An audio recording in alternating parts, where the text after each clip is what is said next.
Hej, du lytter til Radio, og det er hele Danmarks snakke, sludder og taleradio. Nu skal du høre Lærklokken med Goody Pal, og det er med Goody Pal.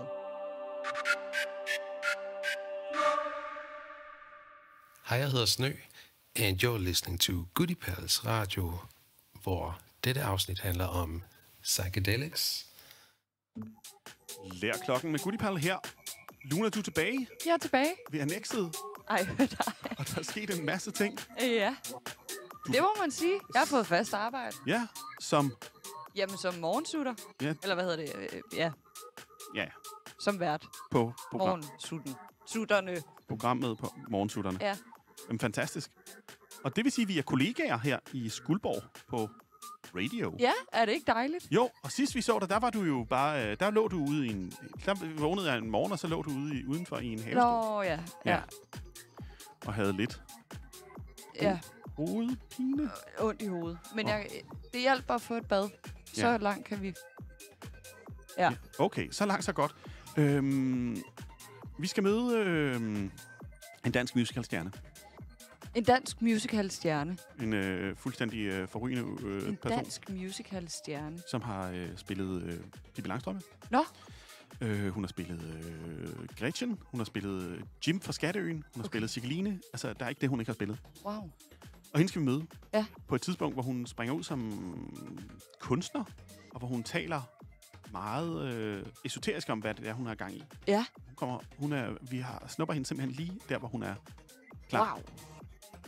Så gør dig klar. Ja, gør Jeg dig. er klar. Er du til musicals? Jeg er til at bruge dem. Mhm. Jeg er mindre til at se dem Okay. Ja.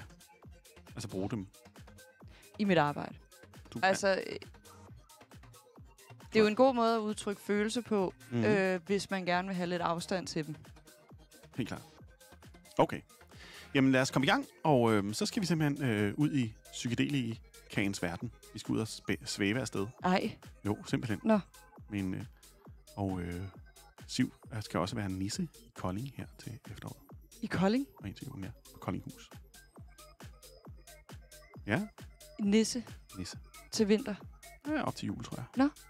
Så glæd dig til at møde simpelthen Ingen anden end den Pippi Langstrømpe i en nissekostyme. Pippi Langstrømpe i nissekostyme med Cirkeline og Jim. Musevennerne der. Musevennerne, hele beholdet. Lad os komme i gang. Ja. Simpelthen. Lad os rulle den.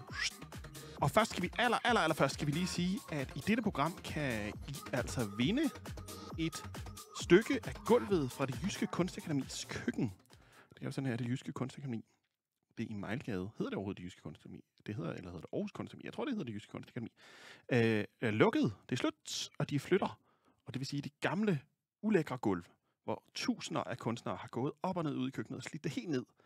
Det gulvtæppe, som ikke er et gulvtæppe, men faktisk er et stykke linoleum, det er up for grabs, hvis I skriver ind til den røde fe. Og hvem er den røde fe? Ja, det skal vi nok høre lidt efter, så lad os se at komme i gang. Og her ruller vi... Jo, tak.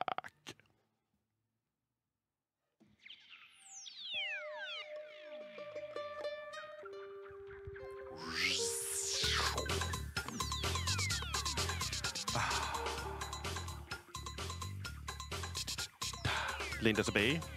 Slap af. Her er det Goody Pal. Ja. Goody Pal. Severin Wundermanns ur på min arm. Den er god nok. 103 Point Acid. Yes. Vi sender fra Smaragdens Urtegård. Yes. Som er Skuldborg. Jeg er advokat Arne Finn fra Åbø. Eller bare Putipal. Jeps. Ye oldie Putipal. Grandiøs og baseret. Fedt drøb. Vi er vikinger fra Nørresø annexet. Yes. Ikke snold. Nixon Bixen. Nej, tak. No cap. Onkel Putipal. I ate all the crumbs. Sorry. Det gjorde jeg da ikke. I ate and left no crumbs.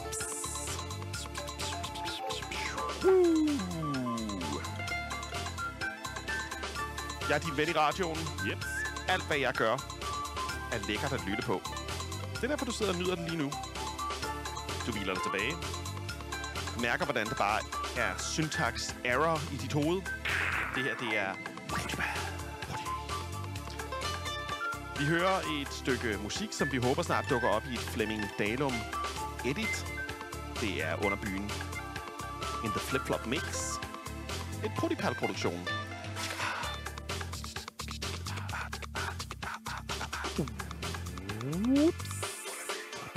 Jeps, under byen.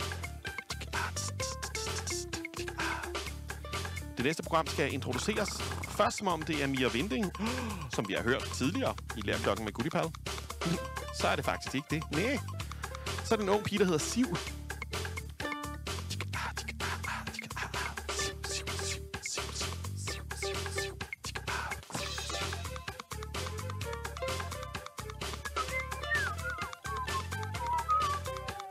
Ja, den skal vi til at høre og mærke hende. Hun er skuespiller, har spillet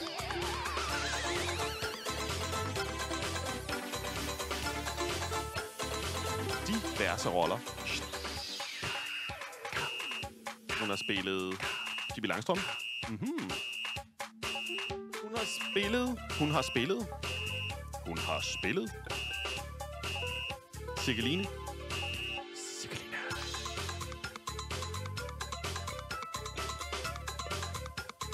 Men hun har også spillet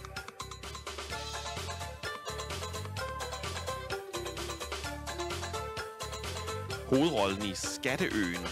Ja, Skatteøen. Hun er med andre ord en af Danmarks mest dejlige hop der på scenen. Indlevende, fantastiske skuespillere. Og vi får hende ind i studiet på et tidspunkt i hendes liv, hvor hun måske er lidt bekymret. Der skal ske noget. Hun knapper øller op. Hun er vild. Hun har lavet sin første performance. Og hun vil til at ud og være performancekunstner.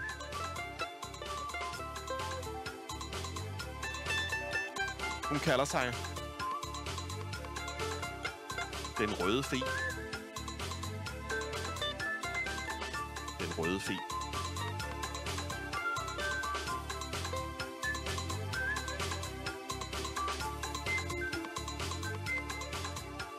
Og hun er sprængfuld af energi.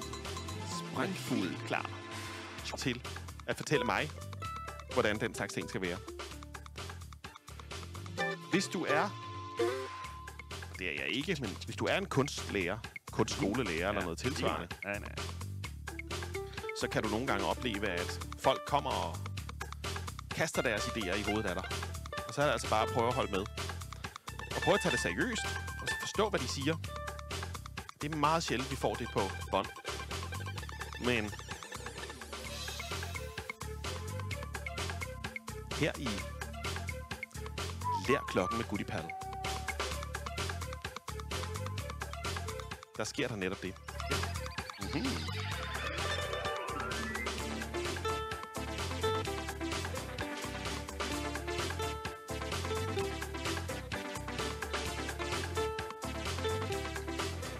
Netop det, at vi pakker sådan en pakke ud. Men for det ikke skal være for let, så introducerer vi hende lige som om, det er Mira Winding. Og så er det ikke Mira Winding. Så er det Siv. Den Røde Fe, som vi nu kalder hende fra nu af.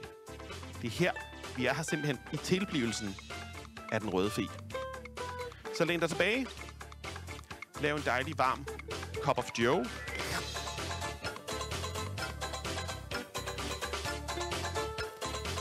Og nyd tilblivelsen af Den Røde Fe. For her i Lærklokken med onkel Protipal, der kan alting ske.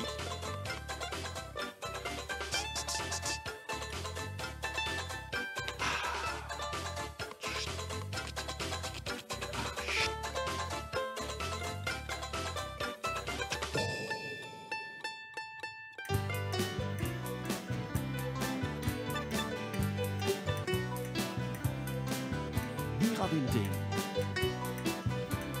og Siv. Hvem har vi med? Vi hører alle til på denne jord. Hvor er den store? Se du bare Afrikas land.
giftigt af fuglelunger.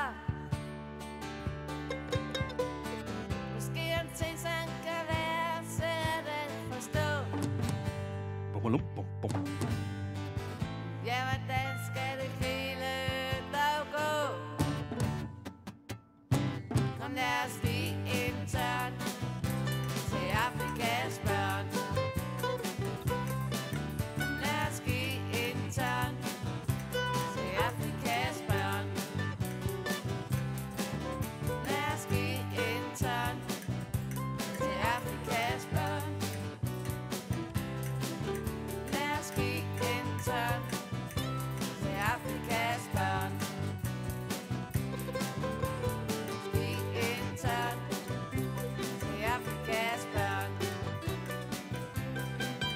Lad os give en tørn til Afrikas børn.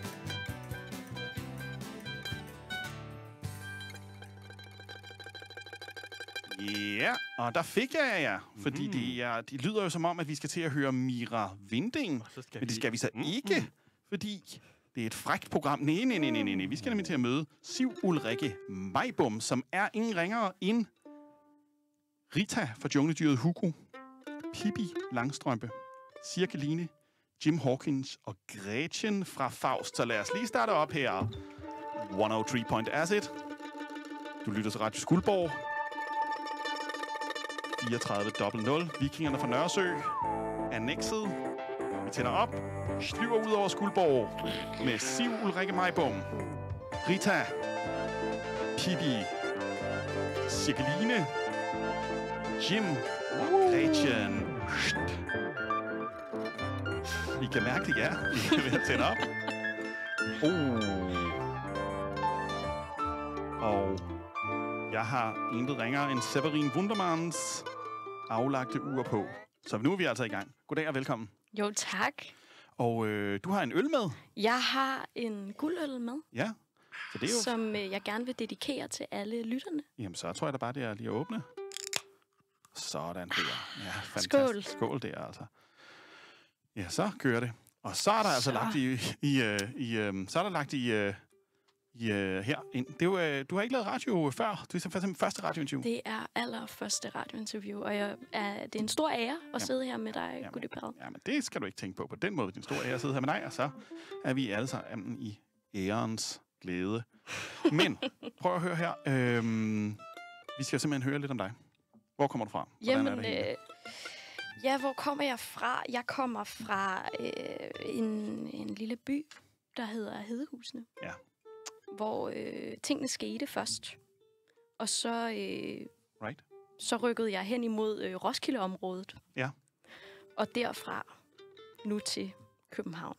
Eller ikke nu, men det har det jo været de sidste 5-6 år. Ja. Københavnsområdet. Og du er teaterskuespiller jo. Jeg er Det teaterskuespiller, er faktisk det, du er, ikke? Altså, Jo, det er i hvert fald i nogle perioder, kan man sige. Ja. Og som en af de få, så er du utrolig aktiv teaterskuespiller. Det vil sige, du bor hele tiden i provinsen, så du bor ikke så meget i København. Jeg synes altid, du er i Horsens, eller On the road. Ja, eller i Skuldborg, eller i Ja, det er sådan nomadisk, ikke? Svendborg, eller et eller andet. Ja, Og det er fordi, du spiller de her roller på de her musicals. Kalder man det? ja, det har i hvert fald... ja, det er jo både musicals og musikteater. Ja. Og også sådan klassisk teater. Det er bare Faust i hvert fald Ja, helt klart. på sin måde, ikke?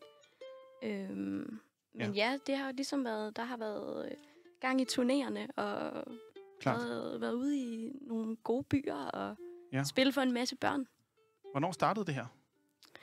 Jamen, det startede for 4 år siden på Republik. Ja. Der startede det sådan professionelle liv, hvis man kan sige det sådan. Og hvordan startede det? Det startede med en mail efter en audition, som jeg var til på rollen som Gretchen i Faust. Ja, og det var din første rolle? Det var min første, ja. Og hvad lavede du før det? Det er meget spændende. Ja, før det, der gik jeg gik på en forberedende skuespillerskole. Klart. Og på noget manuskriptskole. Ja. Og også noget kunstskole, så der har været sådan et mix af mange ting, der ligesom har på en eller anden måde været så lidt sammen og forgrenet sig på alle mulige måder. Du er vanvittig god skuespiller. Altså, det er du. Og hvad hedder det? Og du borer dig ind i, altså især som teaterskuespiller, du borer dig jo ind i hjertet hos alle, der ser det. Alle børn, der har været inde og se dig. Og inklusiv jeg, som også bare blot er en barnlig sjæl. Altså, alle er jo helt vilde med der i de her forskellige roller. Og hvordan kan du levere varen? Altså, hvor kommer det? Jeg forstår, det er jo et stort mysterie, og det er jo dit første radiointerview, så det er et stort mysterie, hvordan det egentlig er dukket op. Altså, du gik bare til audition. Ja, altså, jeg har jo selvfølgelig også haft nogle meget vidunderlige undervisere, og som ligesom har kickstartet en masse energi og en masse glæde og inspiration. Men du vokser op i Hedehusene? Yes. Og laver teater? Nej, nemlig ikke. Det er det, der er det spændende ved det. Det er nemlig lidt det, altså, at det var ligesom, da jeg begyndte at rykke ud imod Roskilde-området, at der ligesom skete et eller andet i det møde, hvor dramaet opstod. Hvad skete der der? Jamen, der skete det, at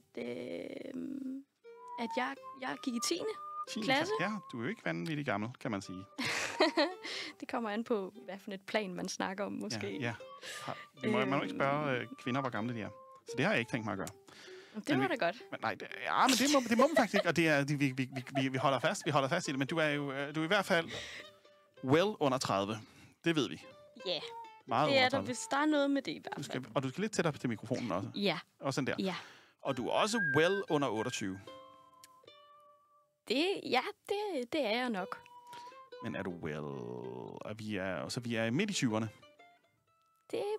Det vil min fødselsattest nok dokumentere, ja. Det er korrekt. Så der er vi... Og så skal vi ikke grave mere i det. Så du går i 10. klasse? Jeg gik i 10. klasse, eller jeg går i 10. klasse, hvis vi zoomer tilbage. Ja. Og har drama som et fag. I 10. klasse, som første... Ja. Folkeskole? I folkeskolen. Okay. Og bliver ramt af den energi, der findes i det fag. Ja. Eller i den leg, som det jo egentlig er. Man leger jo bare. Ja, det er en leg. Og så havde jeg en lærer, som var meget nysgerrig og interesseret på kropssprog. Og lærte os, underviste i kropssprog. Ja. Og det synes jeg bare var super spændende. Okay, og hvad skete der så? Jamen, så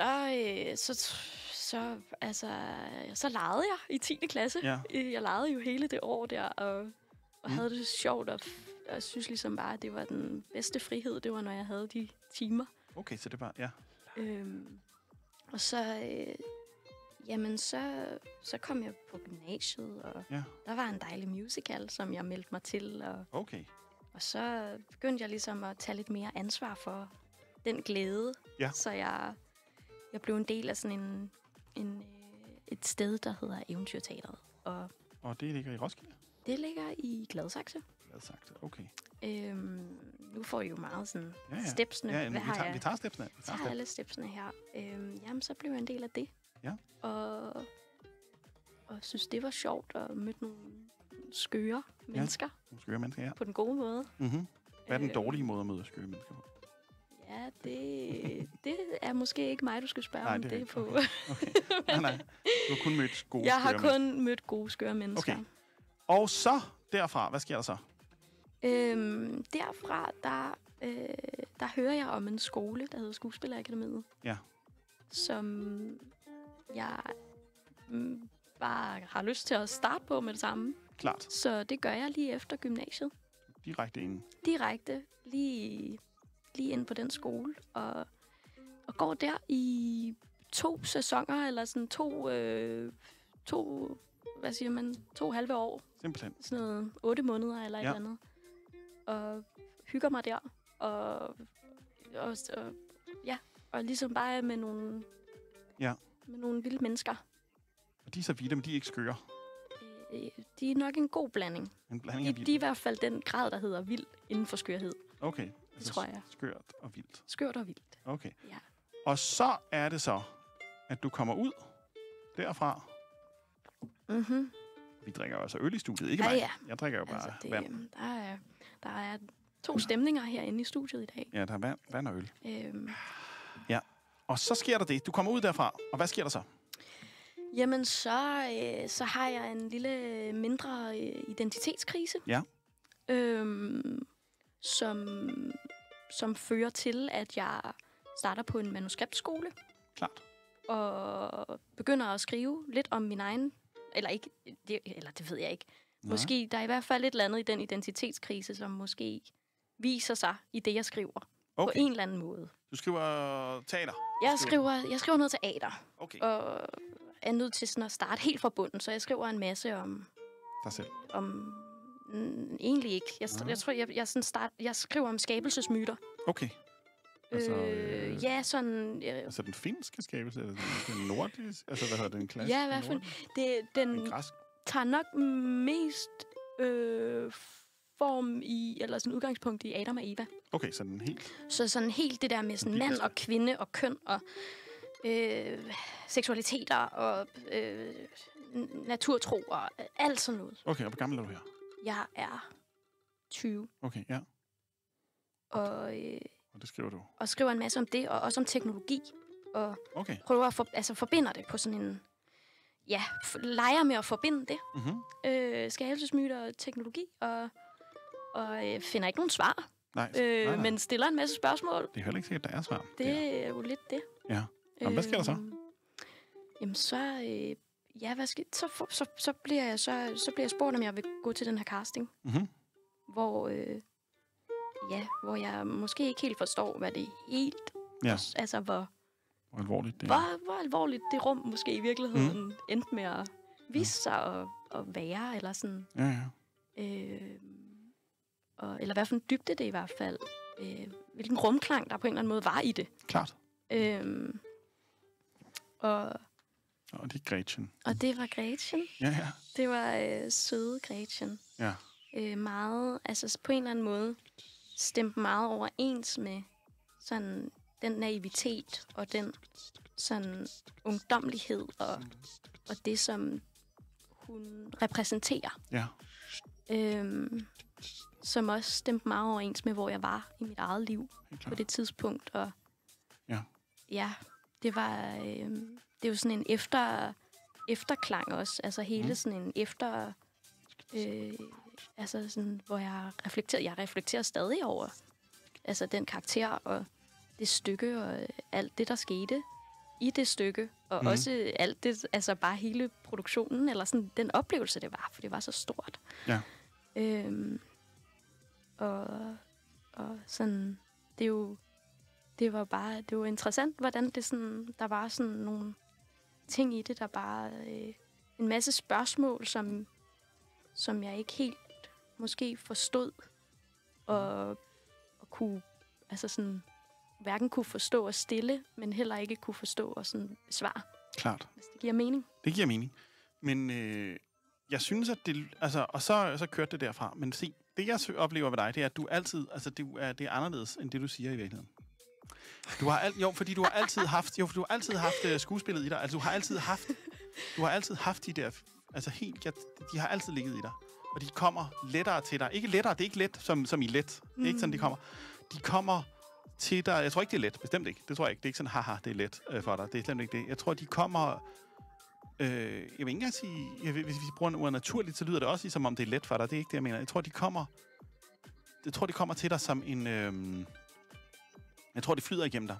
Jeg tror, det er som en bæk, der flyder den vej. Mm-hmm. Det betyder ikke, at den ikke lider. Det betyder ikke, at det ikke er hårdt for den. Det betyder ikke, at den ikke kommer... det er slet ikke noget, jeg er ude i.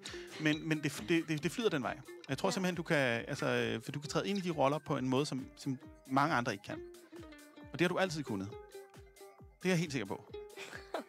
Det er da et meget stort, dejligt kompliment. Jamen, det er jeg helt sikker på, du har. Det er, altså, og det er jo det, der er lidt specielt ved... så i den forstand, så...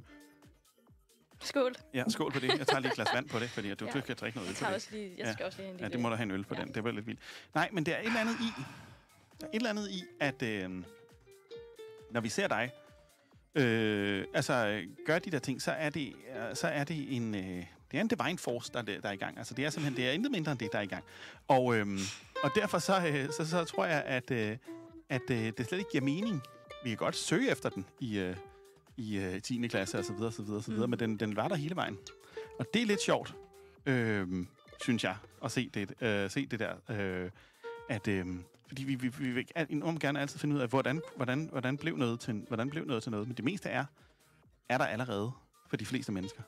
På en eller anden måde, det de beskæftiger sig med. Det synes jeg i hvert fald. Altså, for eksempel så er der mange, der har spurgt, hvornår jeg begyndte at spille musik, og hvornår jeg ditten og datten, og så videre. Men fakt er, for mig er, at jeg altid har været i gang.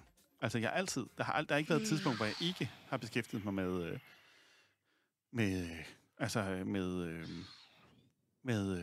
at gribe i de gør. Fordi folk siger altid, at jeg har noget med teknologi at gøre, og jeg har noget med musik at gøre. Og så siger jeg, de to ting hang sammen for mig. Altså, jeg snittede en pind for første gang, da jeg kan huske, at den første gang, jeg kan huske, har jeg været 3-4 år, og satte den sammen i et mekanisk system. Jeg mødte en computer første gang, da jeg var 6-7 år. Siden da forlod jeg aldrig computer. Jeg skrev den første melodi, da jeg var 6-7 år på det. Og det er slet ikke noget med, at det her det var genialhed, og det er slet ikke det var små ting. Men der har ikke været et tidspunkt, hvor jeg ikke har gjort det.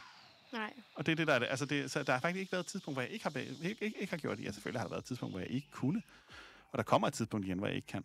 Men det har altid været i gang. Det kører. Mekanismerne er der. Ja, præcis. Drejer. Ja. Men må jeg så spørge? Ja, du må gerne. Jeg bliver nødt til at åbne døren, fordi jeg ser at blive så varmt herinde. Så du må lige tage et glas, tage en sluk øl, så tager vi lige en jingle på det, og så må du spørge. Ja. Tænk de spørgsmål hjem, så er vi i gang.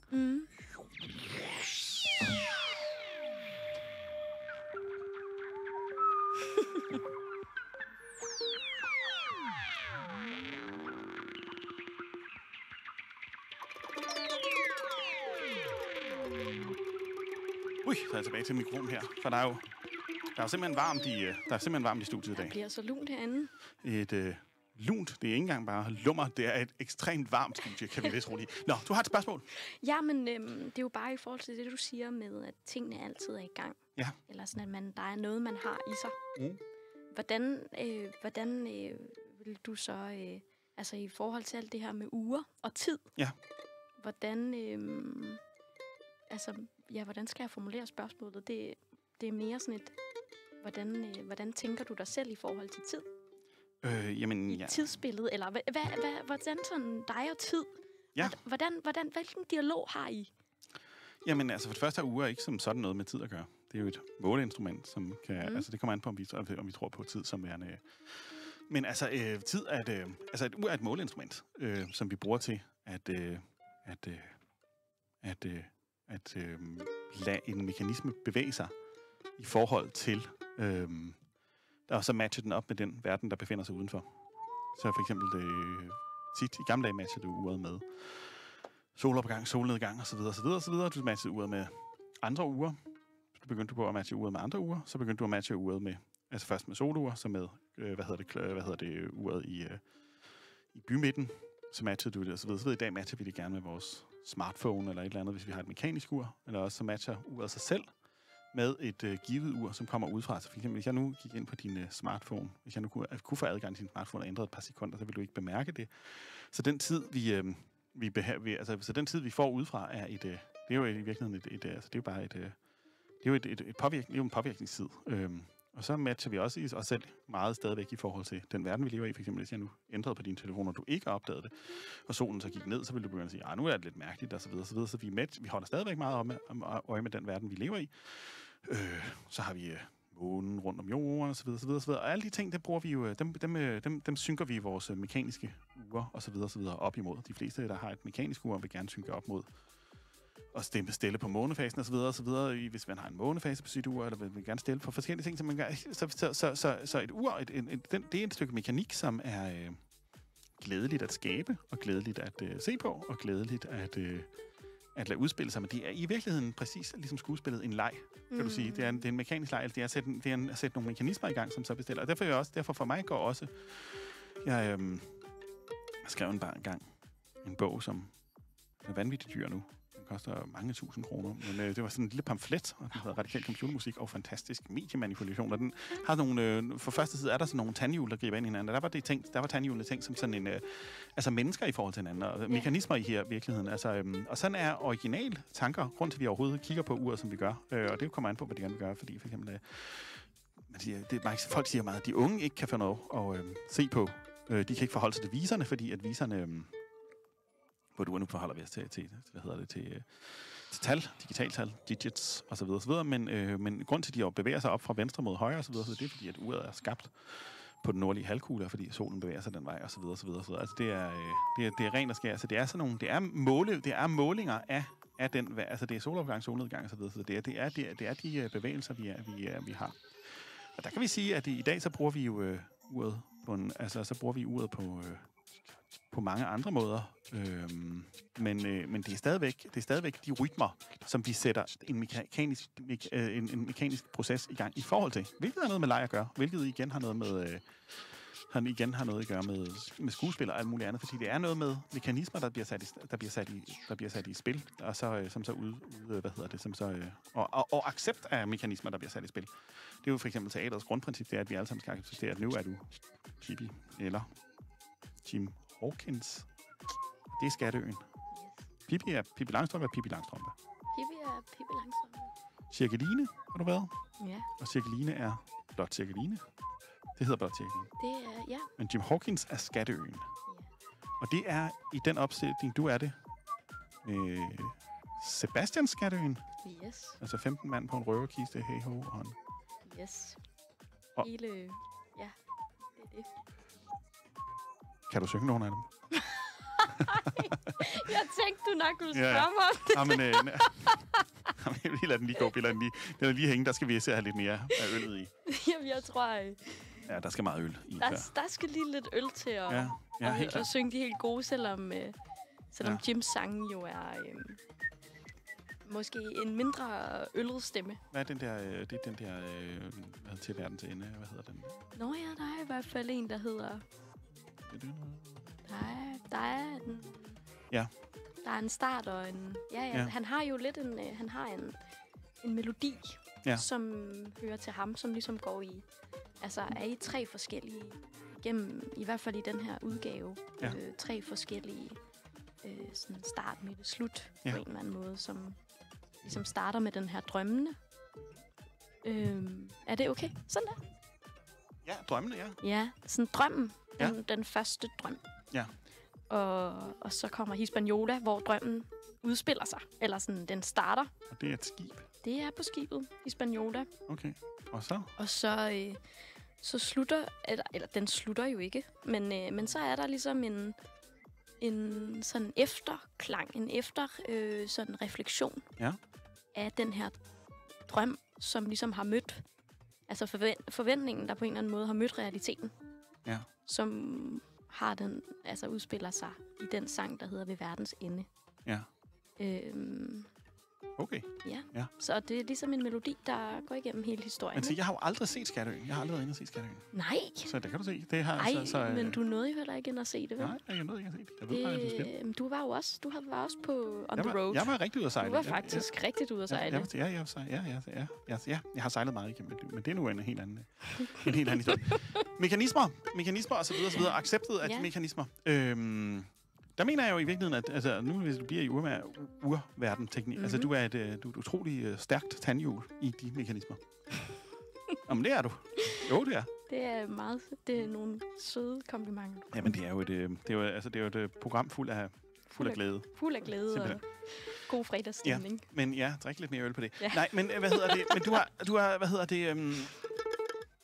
For mig at se, der har de tandhjul været i gang. Det var det, jeg prøvede. Det er jo nu, vi kommer rundt. De tandhjul har helt sikkert været i gang. Altså før, at du spillede de her roller. Og vil højst sandsynligt også være i gang efter de her roller. Fordi hvad sker der med dit liv for tiden?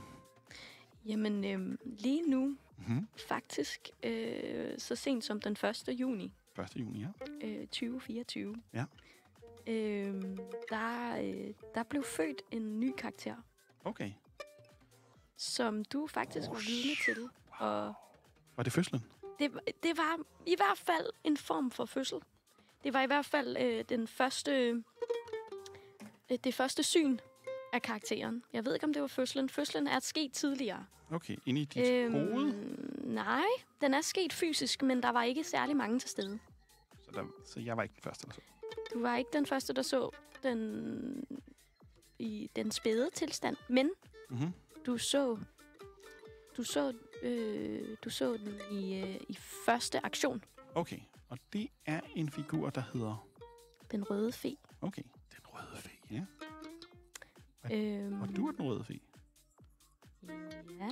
Eller det er en... Det er i hvert fald... den røde fe er jo ikke på den måde en... Selvfølgelig er feen en... viser sig i en menneskelig form. Mm-hmm. Men den røde fe er et energifelt. Ja. Og det er et naturfænomen.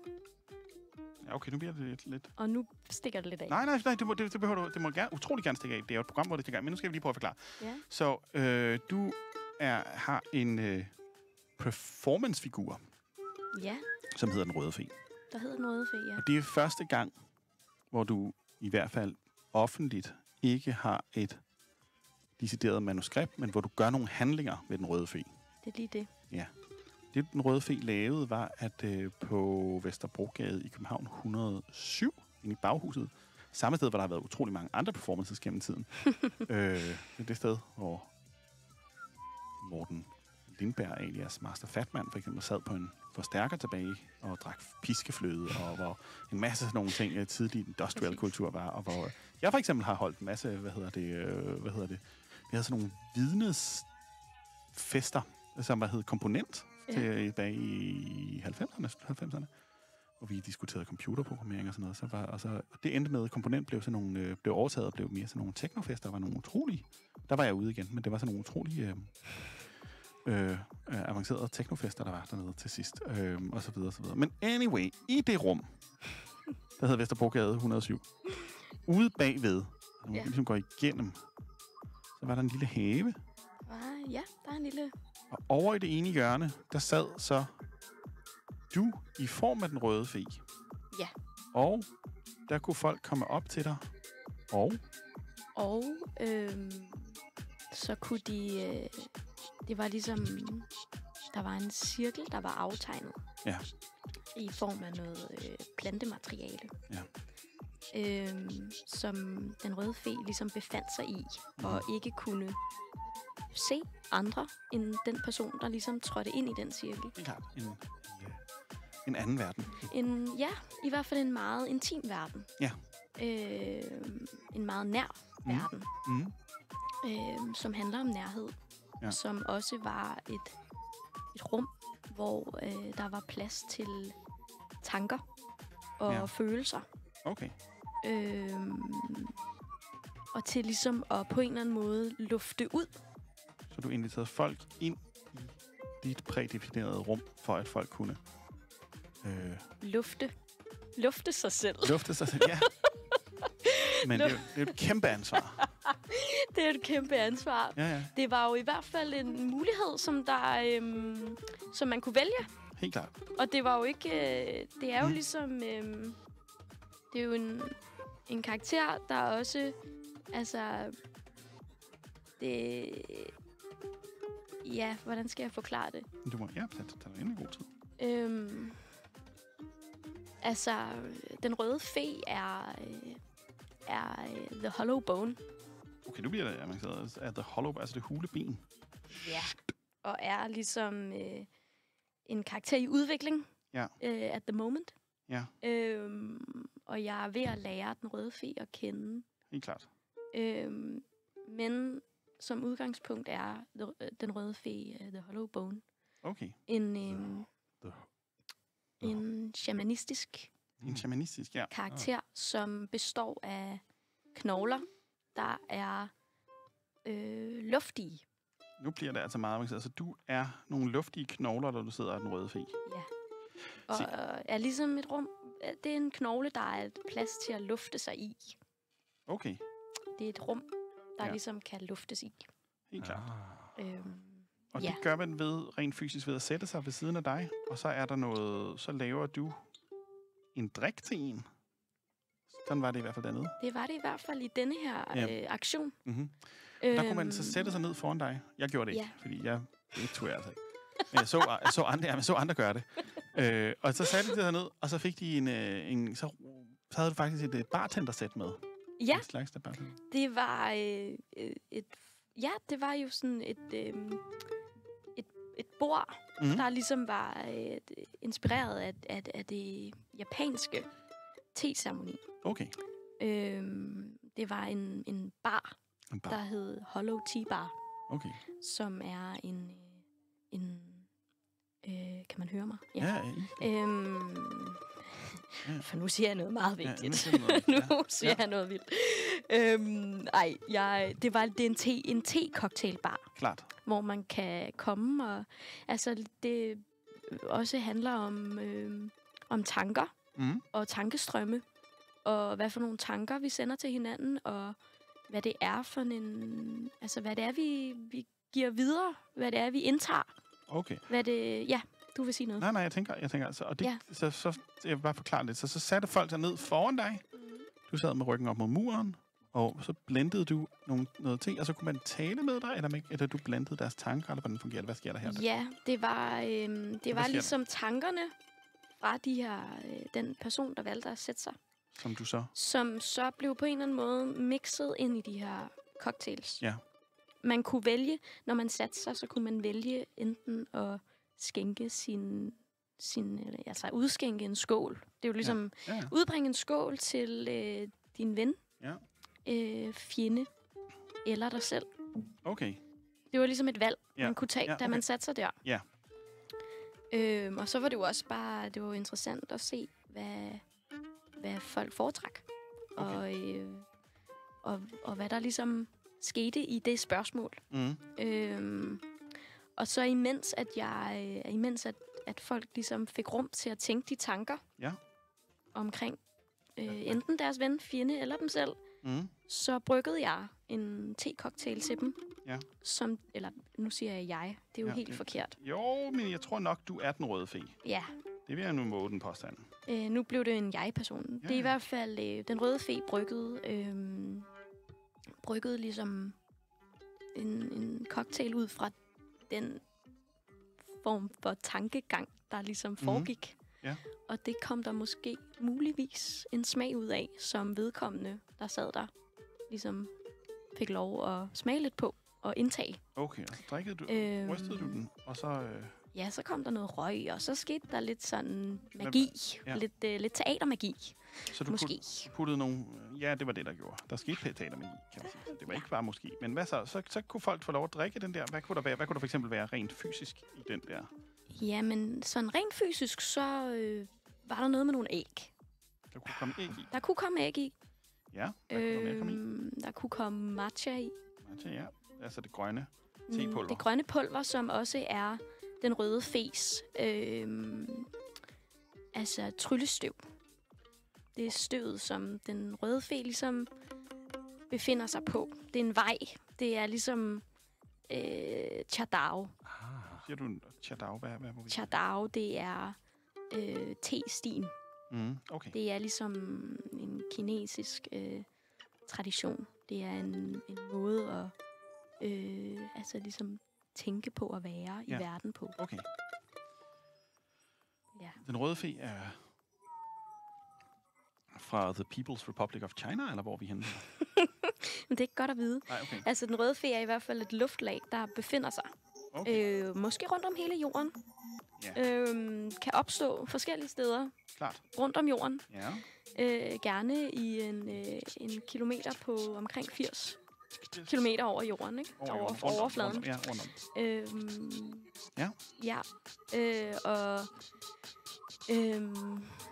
Ja, altså så bare lige for at... Så udbrang man en skål, og så kunne man jo vælge at tildele den personens navn. Ja. Den her specifikke ven eller fjende, eller sig selv. Okay, så hvis jeg går ind og får en te, så siger jeg vil gerne tilbringe den her. Jeg vil gerne udbringe en skål for, lad os sige, min mor. Ja.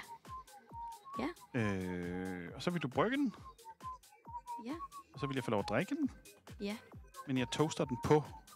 Til din mor. Til min mor. og gerne med hendes navn. Okay. Så højere. Og så, hvad vil der så ske så? Jamen så, det kan jeg jo ikke sige. Nej, okay, så det var... Det er jo sådan efterklangen, ikke? Ja, okay. Der ligesom må sige det. Men se, det her var jo... Ja. Det var jo ikke... Det her var både teater, men det var også mere end det. Fordi det var også en rituel handling, og det var et ritual, der fandt sted. Sådan et ritual, hvor du havde opstillet rammerne. Ja. Det var noget ceremonielt, og man måtte selv bestemme, om man ville træde ind i den ceremoni eller ej. Okay. Så det er jo, og det er jo i virkeligheden på en eller anden måde, hvis man skal tale om sådan healerens rolle. Ja, okay. Eller, altså, healeren, det er jo et lidt ærgerligt ord efterhånden, fordi det er lidt udvæsket. Ikke specielt. Nej, ikke specielt. Det synes jeg faktisk. Det synes du ikke? Nej, det synes jeg ikke. Nå, men jeg synes, det er lidt misbrugt. Okay, der er mange, der snakker om healing. Måske. Ja, på en eller anden lidt... Ja, det er i hvert fald min oplevelse. Okay, men det er også noget med alder. Det er det nok. Det er noget med, at unge mennesker siger det ord mere. Folk har altid sagt healing. Okay. Det er ikke noget nyt. Jamen, det kan godt være, at vi lige skal blame den. Og så er det. Nej, men det er det lidt. Altså, unge mennesker siger altid healing, og så når de bliver lidt ældre, holder de lidt op med at snakke om healing. Så derfor hører du det bare mere kvæg din alder. Der kommer du til at give dig selv lidt væk. Den er god nok. Spændende. Jamen, jeg er spændt på, hvad healerens rolle bliver, eller healingen i mit eget, eller i alderens. Ja. I forbindelse med alderen. Nå, men hvad så? Man sætter sig ned og drikker den her. Ja. Og så... og du healeren i det? Jamen, det kan jeg i hvert fald være. Det er jo kun, hvis man selv ønsker det. Ja. Altså, healerens vigtigste, fornemmeste rolle må jo være at stille sig til rådighed, hvis man bliver spurgt. Ja. Hvis healeren bliver spurgt om hjælp, så er det jo ligesom at stille sig til rådighed. Men man skal spørges først. Ja. Og det kan jeg jo ikke afgøre om deltageren eller den gæsten gør. Klar. Så det er ligesom op til... Og ved den røde fe, der trådte du så lidt ind i en anden form for... Der trådte du så ind i kunstverdenen lidt på en måde, eller et eller andet, ikke? Ja, på en måde. På en anden måde, ja. Men der er jo så min pointe. At når jeg har set dig på scenen, så er det er den samme, altså det er den samme energi, der har været hele tiden til stede. Jeg tror ikke, der er nogen forskel. Den eneste forskel her, det er, at pludselig skal vi til at bruge en hel masse ord som ritual og healing og så videre. Men jeg synes jo faktisk, at du i alle de roller, du har haft, har fremstået i en eller anden form for healende figur. Jamen, det synes jeg faktisk, du har. Og derfor, men det synes jeg, jamen, jeg ved det godt. Altså, jeg ved det godt, så på en måde så altså den røde fe ser jeg som en direkte forlængelse af de andre roller, du har spillet. Ja. Eller de andre personer, du har været. Det er spændende, fordi det er da... jeg har ikke lige tænkt det sådan, men, nej. Men alligevel er der også noget i mig, der måske har haft brug for at gøre en lille smule op. Ikke gøre op, men i hvert fald... Nej, ikke gøre op. Det er helt forkert at bruge det. Men i hvert fald alle de her fantastiske børnekarakterer, som har, sætter store præg på børn. Og er også karakterer, der har sat præg på mig gennem... Ja, altså da jeg var barn. Og, men ligesom at bruge den kraft, der ligger i de karakterer. Ja. Og så mixe dem. Lav en god te-cocktail, ikke? Af dem. Og så ligesom bruge det på en... Hvordan er det også? Fordi det er også en karakter, som arbejder med... Altså, som også godt kan lide, når det er cute. Når noget har noget børnet. Altså, den røde fe er jo et barnligt... Et børnet... det er en børnet karakter, udtryk. Ja, en ikke voks... det er i hvert fald uden alder. Netop, ja, jeg forstår. Altså, det er sådan uden alder, og det er uden køn. Og det er ligesom det er en åre, som taler måske til alle de børn, vi alle sammen er. Ja, okay. Og også de børn, som er det aldersmæssigt på deres fødselsattest. Og så dem, som... Altså, fordi det er også en voksen karakter. Ja, totalt med. Altså, på en eller anden måde. Ja. Men som også har... er meget i kontakt med sit barn. Og sin barnlighed, eller sin hvordan skal man... Ja, måske renheden, måske umiddelbarheden. I hvert fald det møde, der opstår, er uden... hvad siger man? Uden dømmekraft. Ja. Altså, den røde fe dømmer ikke. Eller det er i hvert fald det er ikke det, den røde fe ønsker. Klart. Og det er ikke at gøre den røde fe profetisk, eller gøre det til en karakter, der er hævet. Det er lige så meget en, der accepterer. Du indtræder et felt, hvor du er en røde fe. Ja, og som ligesom, det er sådan en karakter, der ønsker at acceptere både had og kærlighed i verden. Eller sådan, og ligesom gøre det til de kræfter, det nu er. Bruge de kræfter. Helt klart. Der er jo nogle interessante, i 60'erne begyndte der at komme nogle andre, sådan for eksempel inden for ufologi, og sådan, der begyndte der at komme nogle andre studier. Jacques Vallée skrev den bog, der hed Passport to Mongolia, for eksempel, der omhandler, der prøver at sætte sådan, møder med alfa-feer, og så videre, i sådan en anden form for perspektiv, som er, som i et moderne perspektiv, hvor vi sådan prøver at sige, hvad er det egentlig, der foregår? Og fælles for alle de her historier, det er, at de er utroligt bizarre. De giver ikke nogen mening. Nej, altså for eksempel, så er det mange, der har mødt de underjordiske, eller sådan noget, siger, at sådan er det jo også. Men alle jeg kender, der påstår, at de har set både det ene og det andet. Historien er utroligt bizarre.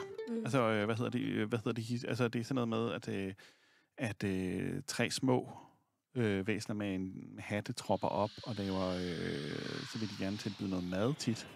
Apropos det, du siger, de vil gerne tilbyde noget mad, de vil gerne, og hvis du ligesom tager imod det, så er der gået utrolig, nu vender vi tilbage til tiden, så er der gået utrolig lang tid.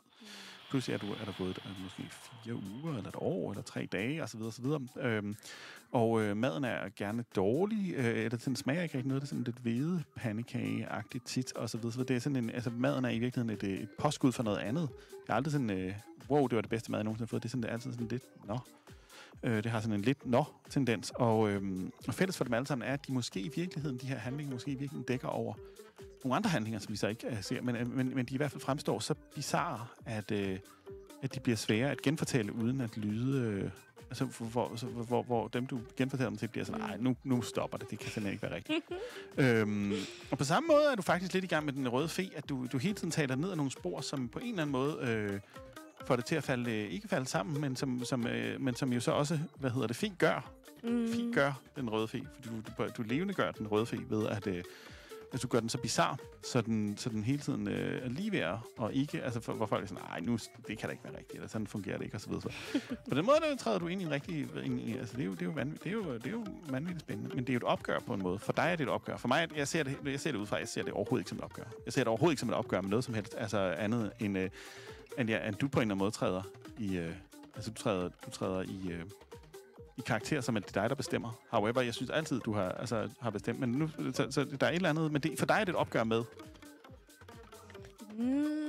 Jeg ved ikke, om det er et opgør. Nej. Altså, det er jo klart, at som Siv personligt, som går på arbejde. Ja. På teateret. På teateret. Og som er omkring de der midt-20'ere. Ja. At hun også længes efter en voksen krop at træde ind i, eller sådan en voksen måske sådan et rum, altså rumklangen, eller sådan dybden i sådan en, som også er utrolig meget i børnekarakter. Altså intet helt vildt meget. Altså det er der jo faktisk helt sindssygt meget. På en helt sådan på et helt andet stadie, eller sådan, fordi det er så ærligt, eller sådan, det er så rent. Men som det der er der noget i Siv som personlig karakter, eller som personlig mig, der længes efter en eller anden kvindelig, måske ikke kvindelig, det er også lidt forkert at sige, måske. Det er alt det der med, køn og... Ja. I hvert fald måske sådan en moden karakterafsøgning, eller sådan arbejde. Men er meget...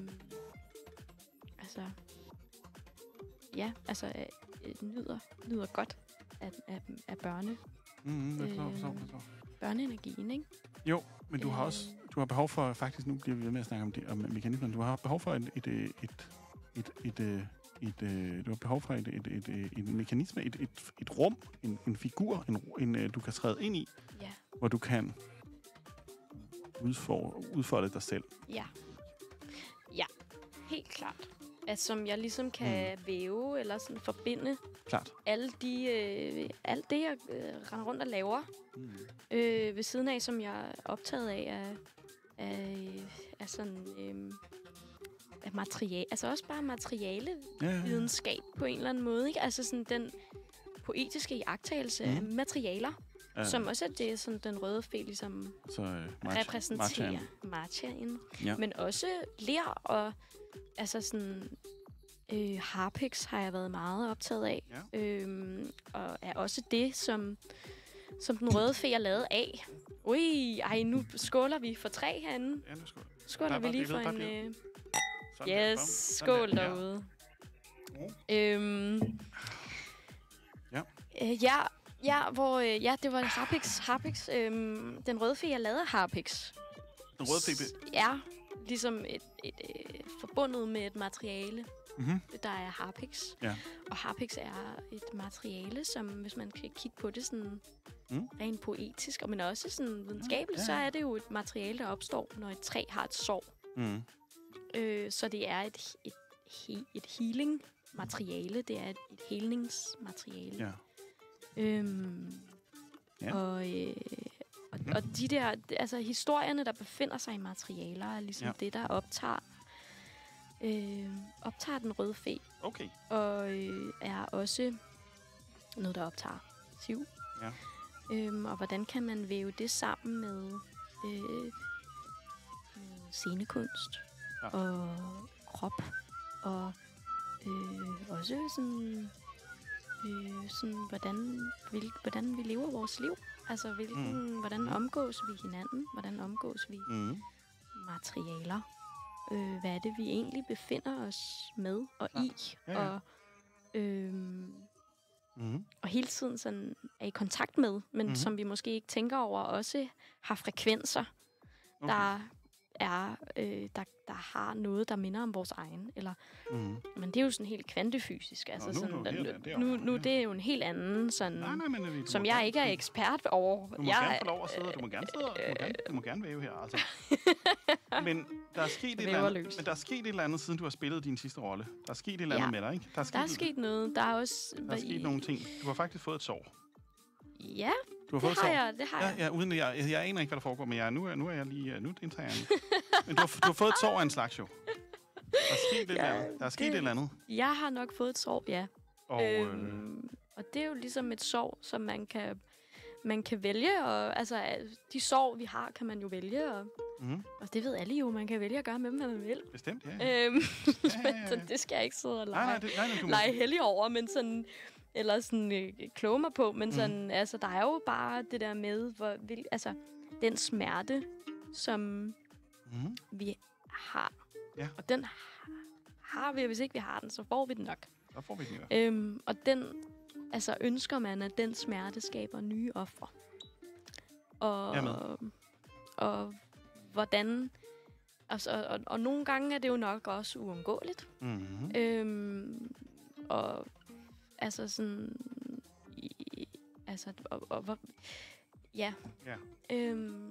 det var jo lige en stor line lige at fyre, ikke? Men du må gerne fyre store lines. Det er et stort program.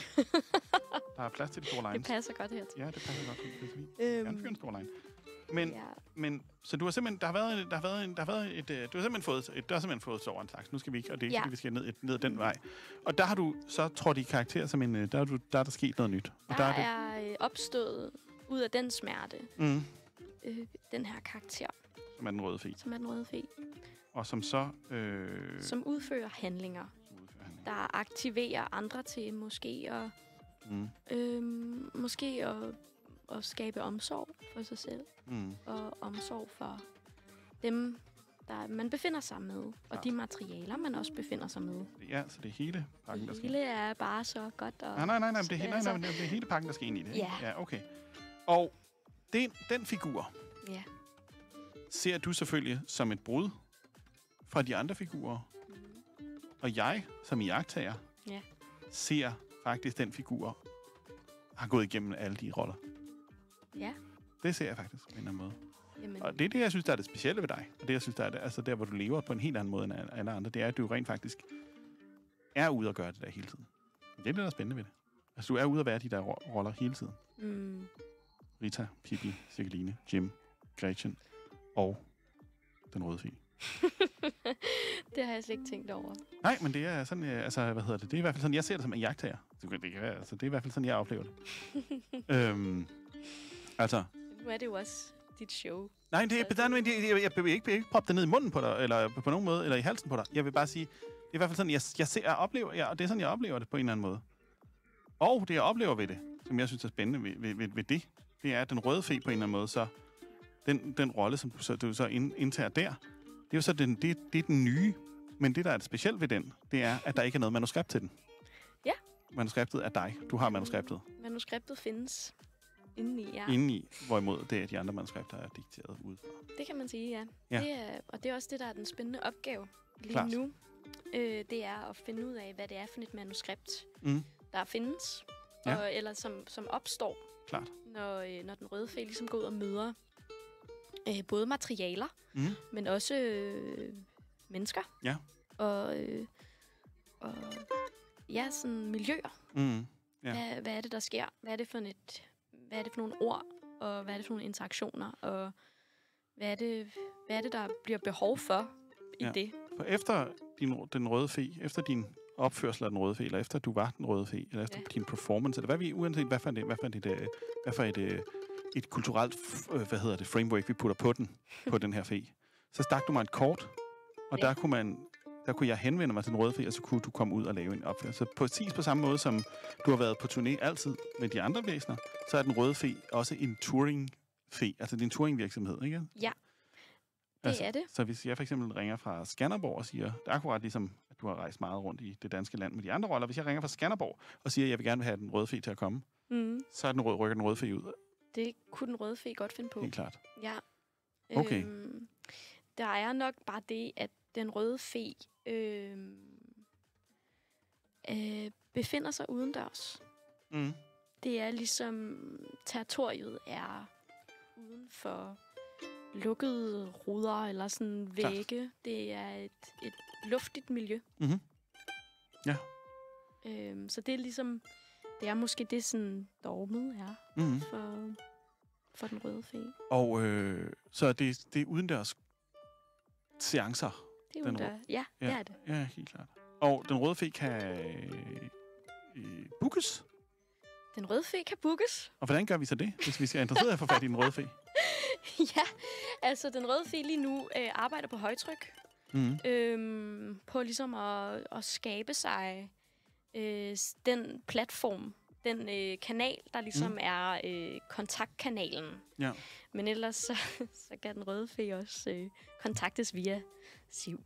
Ja, okay, men det er så fint. Men det er så fint. Helt konkret, hvis der er nogen, du gav mig et kort for den røde fe. Har den røde fe for eksempel et telefonnummer? Den røde fe har bruger lige nu SIVs telefonnummer. Jamen, det er så fint. Og hvad er SIVs telefonnummer? hvis nogen skulle få lyst til at ringe til den røde fe?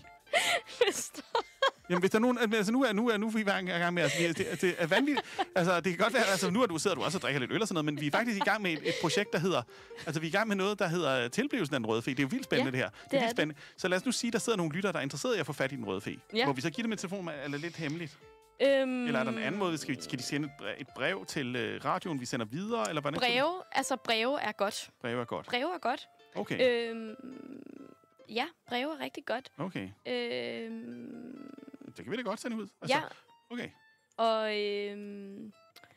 ja, breve er godt. Så vi vil ikke sige telefonnummeret til den røde fe. Men vi kan sende et brev. Det er fint. Men hvis Ja, jeg tror, at breve er godt. Mm-hmm. Simpelthen, så vi kan sige til lytterne, at hvis nogen er interesseret i at kontakte Den Røde Fe, eller for simpelthen starte en seance, en forestilling, hvad er vi nu på, hvad framework vi er i med Den Røde Fe, så kan man sende et brev til radio hos ambassaden i Kødbyen. Ja. Og så kan vi, derfra, så kan folk simpelthen få lov at tilbyde noget til Den Røde Fe, så skal jeg nok overbringe de her breve til Den Røde Fe.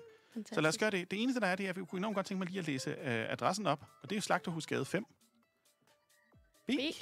5B. Ja. Og så er der et postnummer. Og det kan jeg simpelthen ikke i hovedet. Men det hedder Radio Ambassaden Slagterhusgade 5B i Kødbyen i København. Og spørgsmålet er så, om ambassaden også har et postnummer. Og det kan vi for eksempel gøre ved, at vi kigger på et dataapparat og finder ud af det. Og vi kunne også bare sige, at lytterne selv må finde frem til det. Men jeg synes, at vi lige skulle opgive postnummeret, bare lige for en god ordens skyld. Så inden da, der tager vi lige en jingle, og så siger vi altså simpelthen postnummeret og hele adressen til allersidst i programmet. Så lad os lige rulle her en jingle, simpelthen. Og så vil jeg sige tusind tak, altså fordi du kom og tilbydelsen af Den Røde Fe, og det er virkelig spændende det her. Så lad os lige prøve, jamen det synes jeg virkelig er, så lad os lige tage den her. 103 Point Acid. Du lytter til intet ringere end tilblivelsen af Den Røde Fe. Jeg skal for god ordens skyld sige, at det er altså kun Siv, der drikker øl lige nu, og det er egen fri vilje, det er. Det må du lige sige. Det må lige sige, der er flere derude, der drikker øl. Ja, det er, men du må lige sige, det er i hvert fald dig. Egen fri vilje. Det er helt fri vilje. Du blev ikke drukket på nogen måde under bordet. Så langt, så godt. Den Røde Fe. Kontakt Den Røde Fe i Skuldborg hos ambassaden via Kødbyen. Så sørger jeres vært for, at Den Røde Fe får brevene, et bookingsbrev, og så kan vi se, hvad der sker derfra. Book Den Røde Fe. Tilblivelsen af Den Røde Fe. Send et brev til Radios ambassade, ATT Den Røde Fe, 5B, Slagterhusgade 1. sal, 1715 KBHV. 17, tak skal I have, 15. Tilblivelsen af Den Røde Fe. Du hørte det først på Lærklokken med Goodie Perle.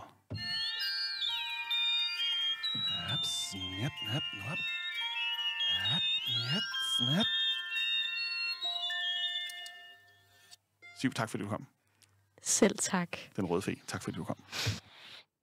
Og husk så lige her, før vi slutter, at hvis nogen af dem, der sender et brev til Den Røde Fe, først til Mølle, der får man simpelthen et stykke gulv fra det Jyske Kunstakademis køkken. Det gamle gulv, som alle har trådt på. Det vinder man altså, det får man ved den første, der sender et brev her ind. Tak fordi I lyttede med. Det var en syret omgang. Men hvorfor skulle det ikke også være det? Det der Lærer Klokken med onkel Prudipal, Den Røde Fe. Og vi takker af. Ja, og det er Luna fra Morgensutterne, og vi har lige hørt et program. Ja. Tusind tak for det. Jamen, det skal du da ikke. Goodie. Ja, det var da så lidt. Og Goodie, nu jeg sidder og tænker, hvis jeg gerne vil høre mere fra dig, hvad skal jeg så gøre? Så kan du gå ind på aesthetic.computer. Ja, det gør jeg lige her. Ja. Aesthetic.computer, ja. Ja. Og så hvis du går ind på den... Og det staves AESTHETIC.computer, er det rigtigt? Simpelthen korrekt. Okay, så har jeg skrevet det. Og så går du ind, og så behøver du ikke at logge ind. Men hvis du går op i hjørnet og skriver Proti... ja, jeg trykker her og skriver... Jeg skal... Ja, prøv. Ja. Der er noget lyd på i hvert fald, ja. Nu skriver jeg... P-R-U-T-T-I. Ja. Proti. Ja. Og klik... enter, ja, eller enter, klik. Så kommer den ind her. Så får du dagens Proti. Lesson not learned. Ja, så har man jo masser, man skal lære her. Simpelthen. Og et billede. Wow. Ja, der er nok at se til, i hvert fald. Nu ved jeg, hvad jeg skal i aften. Jamen, så vil jeg da bare ønske dig en god aften. Ja, tusind tak. Aesthetic Computer. Tak. Snakke, sludre, tale, radio. Radio i kulhøjde med dig.